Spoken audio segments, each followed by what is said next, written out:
Assalamualaikum, arzuyum tam pişiriq salonidagi barliq xonimlar. Bugun o'tilmoqchi bo'lgan darsimiz har xil shakldagi shu boldikini pishirishni o'rganamiz. Buningga xamirga ketadigan materiallar bo'lsa, 2 dona tuxum, 60 gram sumay, 80 gram qo'ymay. Agar janva qo'ymayangiz qattiq holat bo'lsa, sumay bilan qo'ymayni aralashtirib abjashmay qo'yasiz burada xonimlar.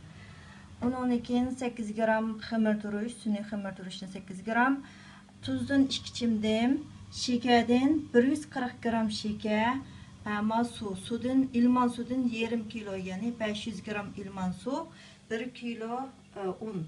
Muş materyallar getire hanımlar. Bunu tayyorlash bosqichiga o'tsak, oldi bilan unimizni cho'ngroq bo'lgan bir qochimiz quyib olgandan keyin, 8 gram xamir turush, 2 chimdim tuz, 140 gram şeker hammasini quyib aralashtiramiz. Buni toza yaxshi xamir turush, tuz, shakar aralashmasini yaxshi aralashtiramiz unga. Ondan keyin unimizniki o'tirsini ichib 2 dona tuxumimizni chaqib oldik. Buningga eritilgan qo'ymay bo'lsa, bevosita quysak bo'ldi. Agar siz qo'ymangiz, qattiq holat bo'lsa, sumay bilan qo'ymayni aralashtirib, o't qo'yib eritib ishlatamiz. Qo'ymayni quydik, ammo sumayni quydik. Buni aralashtirib, ustiga suv quyib, ilman suyimizni xamir yo'g'iramiz. Hammasini aralashtirib o'tdik. Mana ham ustiga suvni quyib, oz-ozdan quyib turib xamir yo'g'iramiz. Suyimizning yerini quyib oldik. Endi buni aralashtirib, xamir yo'g'iramiz. Mana xonimlar xamirimizni yo'g'irib tayyor qildik. Bu shunchalik yumshoq bir xamir bo'ldi bu. Bundan yana 60 gram suyimiz eshib qoldi. Yarım kilo yani 500 gram suv ishlatgan. Uni oz-ozdan quyib xamir yo'g'irib 60 gram suyimiz eshib qoldi. Endi biz bu xamirimizning ustini qoshiq olti bilan o'rab, buni 1 soatdan 2 soat atrofida tinish qo'yib qo'yamiz. Bu toza yaxshi o'zidan 2-3 hassa yo'g'irib ko'pgandan keyin bo'lgandan keyin buni biz bo'lki shaklda yasab pishiramiz.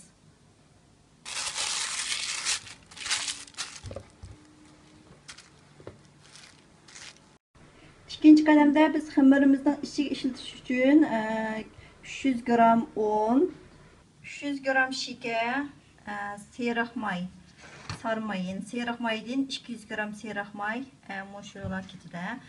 Bularning hammasini unimizga to'kib turib, aralashtirib, talqonat ekib xonimlar.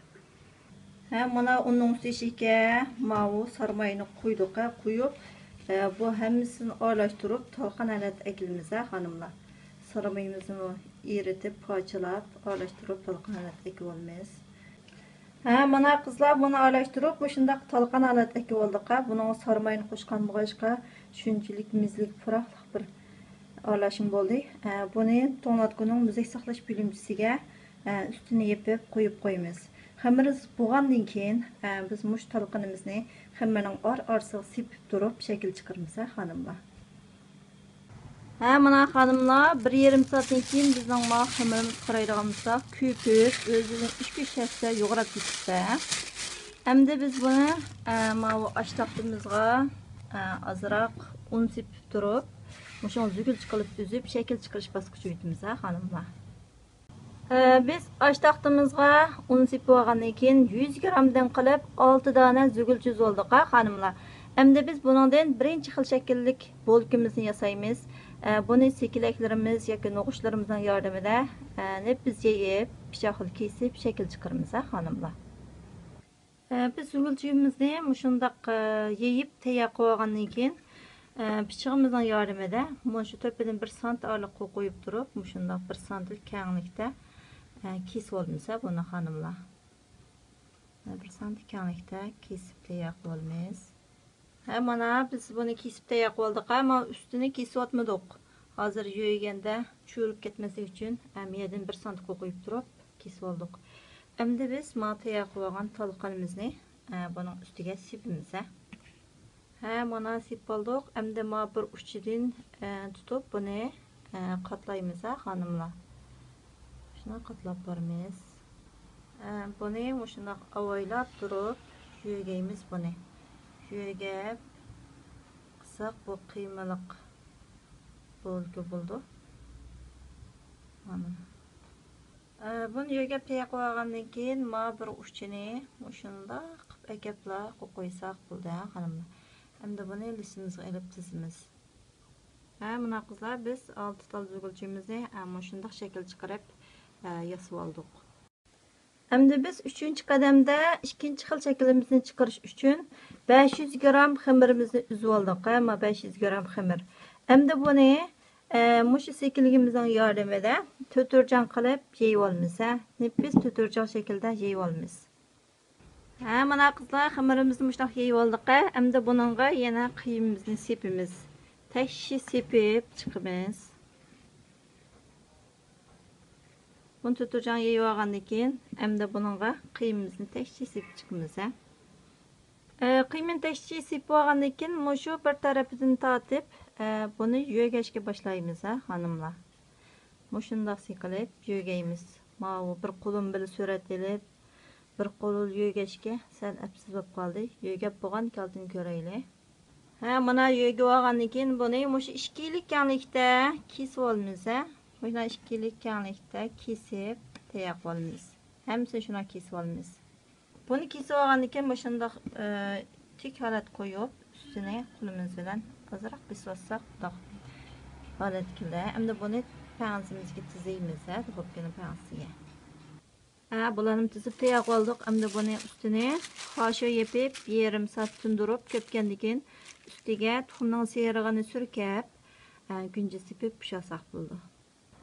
Endi qolgan xamirimizni o'xshash cho'nglikda 6 dona zugulchi uzib oldik, xonimlar.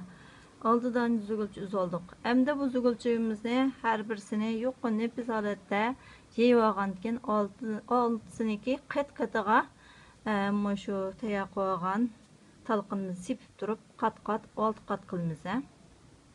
Birinchi talqinimizni mana yeyib olgandan keyin buning ustiga mana talqinimizni sepamiz. Orsiga talqinimizni sepib olgandan keyin mana ikkinchi qatim yeygan xamirimizni buning ustiga qo'yamiz. Bunun üstüge talqanını sepib turamiz. Mushu tariqada qat-qat 6 qatni jupleymiz. Mana 6 qatda rastlab olgandan keyin 6-qatning to'pidan sekilgimizni bek basmaymiz. Bo'sh besib bir tugiltib o'tamiz buni. Bundan keyin buni qo'ygandan keyin pichig'imiz bilan o'ttirin bir, ondan keyin monandagi shaklda bir Muşundaq şekilde kesib olamiz bunu. Bunu kessek bu 8 parça ayrıldı hanımlar. Muşundaq kesib olamiz. Bunu 8 bölek bölüp olgandan keyin bir parçasını elib o'ttirsidan kesimiz qizlar. Bunun o'ttirsidan kesib olgandan keyin buni ostun tarafidan akilib, mushuncha qilib o'rib shakl chiqaramiz. Mana shakl chiqaramiz. Birinchi qatimda yaslagan shakl chiqargan bo'lkilarimizning yuziga tuxumning serig'ini surkab, uning ustiga mavu gunjitni, qor gunjitini sepdik. Buni 175 Selsiya gradusda 25 minut pishirib oldik, xonimlar.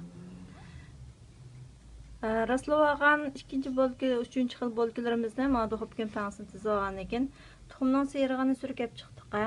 Undan keyin mana eshib qolgan talqinimiz botamiz, mana shuni Maylığı yasaş jarayonida cho'rlardan tushib ketgan talqinlarimiz yig'ib qo'ygan. Buni ustiga mana sepib qo'yamiz, xonimlar. Shunchalik yeyishga chiqadi. Mana sepib tayyor qildik. Endi buni duxovkani 175 Selsiya gradus qizitib 25 minutdan 30 minut atrofida pishirib olsak bo'ldi. Mana qizlar, bizning bu bo'lkimiz pishib chiqdi. Shunchalik yeyishdik va tamlik bo'lgan bo'lkimiz shuni bilan tayyor.